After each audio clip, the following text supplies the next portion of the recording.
hao ndo siku zote wanaipa nguvu timu yao. Huyo hapo Ernest Wendo, misimu 11 ndani ya kikosi cha Gor Mahia, mataji 9.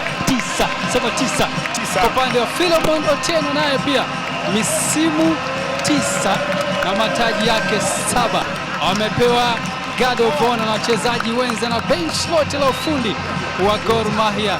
Pasi na shaka yoyote, kumbukumbu zitabaki. Wanakabidhiwa picha pia, ni mechi yao ya mwisho leo hii kama wachezaji wa Gor Mahia, ni msimu wao wa mwisho kama wachezaji wa Gor Mahia.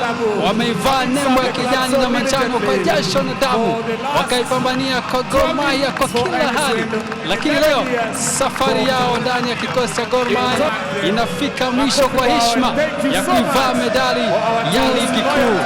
Mmoja mataji ama medali 9 za ligi kuu kwa maana ya Wendo, mwingine medali 7 kwa maana ya Philemon Otieno. Watejani kutoka kwa hawa nguli wawili.